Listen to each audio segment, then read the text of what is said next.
بات کریں گے ایک بڑی سپر پاور ہونے کا دعویٰ کرنے والی مملکت نے پاکستان کے خلاف ایک نئی سازش رچی ہے۔ پاکستان کے خلاف سازش میں حسین حقانی کو اہم ذمہ داری دی گئی ہے۔ رانا صاحب، بات امریکہ کی ہو رہی ہے، ذمہ داری کیا دی گئی اور اس ذمہ داری سے پاکستان کو خطرہ کیا ہونے والا ہے؟ دیکھیں، پاکستان کو خطرہ یہ ہونے والا ہے، انشاءاللہ پاکستان کے ادارے اس خطرے سے نپٹ لیں گے۔ حسین حقانی جو ہے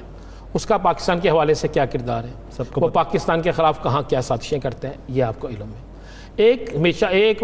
اس میں سینٹر اگر دیکھیں جائے تو میرے پاس جو انفارمیشن ہے اس کے مطابق ایشیا کے حوالے سے ایک تھنک ٹینک بنایا گیا ہے۔ جنوبی ایشیا کے حوالے سے جو تھنک ٹینک بنایا گیا ہے، اس تھنک ٹینک کی میں اہم ترین ذمہ داری جو دی گئی ہے وہ حسین حقانی کو دی گئی، اور حسین حقانی کو جو ذمہ داری دی گئی ہے وہ یہ دی گئی ہے کہ پاکستان کسی صورت میں معاشی طور پر، پاکستان کسی صورت میں کسی بھی طور پر مستحکم نہیں ہونا چاہیے۔ اب حسین حقانی جس کو ایک بہت بڑی فنڈنگ بھی دی گئی ہے، وہ پاکستان کے اندر ایسی تمام قوتوں سے، ایسے تمام گروپوں سے رابطے کر رہے ہیں جو گروپ پاکستان کے خلاف کام کر رہے ہیں، چاہے وہ بلوچستان کے اندر کام کرنے والے ہوں، چاہے وہ سندھ کے اندر کام کرنے والے ہوں، چاہے وہ مذہبی گروپ ہو، لسانی گروپ ہو، کوئی بھی ہو، چاہے وہ پولیٹیکل گروپ ہو، ان گروپوں کے ساتھ رابطے کیے جا رہے ہیں اور اس کی حسین حقانی کو ڈیوٹی دی گئی ہے۔ حسین حقانی کیا کرتا ہے کہ ان گروپس کے مختلف لوگوں کو اور ایسے لوگوں کو جن کو اس کے لیے مزید تیار کیا جانا ہے، ان کے لیے ایک قریبی مملک میں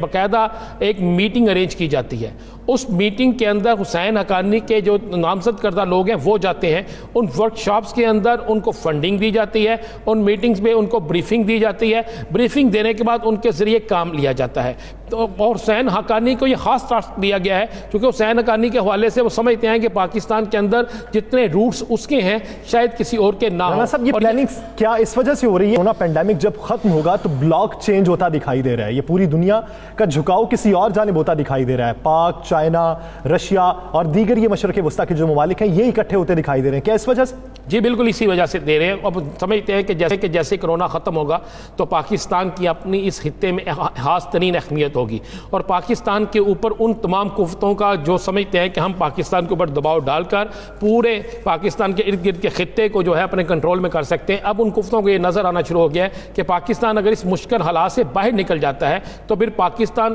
پہلے تو ایک قوت ہے ہی ہے، لیکن یہاں پر ایک ایسی قوت بن جائے گی کہ ان اجارہ داروں کی اجارہ داری ختم ہو جائے گی۔ انہوں نے اپنی اجارہ داری کو دوبارہ قائم رکھنے کے لیے حسین حقانی کو خصوصی ٹاسک دیا ہے، اور حسین حقانی نے اس پر کام شروع کر دیا ہے۔ بلوچستان، سندھ سے کن کن لوگوں کو اس نے بلایا، کس ملک میں بلایا، کہاں پر میٹنگ ہوئی، ہمارے اہم ترین اداروں کے پاس یہ سب کچھ موجود ہے، اور اس خوفناک سازش کو، اس خوفناک پلاننگ کو روکنے کے لیے ہمارے ادارے بھی متحرک ہیں۔ تو کیا پولیٹیکل پارٹیز کے کوئی نمائندے؟ پولیٹیکل پارٹی بھی اس میں شامل ہیں، دیکھیں اس میں لسانی پارٹیز بھی شامل ہیں، اس میں مذہبی گروہ بھی شامل ہیں، اس میں مختلف گروہ شامل ہیں جن کے ذریعے وہ پاکستان کے اندر کوئی نہ کوئی خرابی پیدا کر سکتے ہیں، ہر اس شخص کو وہ سپورٹ کر رہے ہیں۔ یعنی صورتحال یہ ہے کہ پاکستان کے خلاف سازش رچی جا رہی ہے، لیکن اب تک کی تاریخ دیکھی جائے تو ہم نے ہر سازش کا جواب دیا ہے اور منہ توڑ جواب دیا ہے، کیونکہ پاکستان قائم و دائم رہے گا۔ یہ سازشیں تو آنے جانے والی چیزیں ہیں۔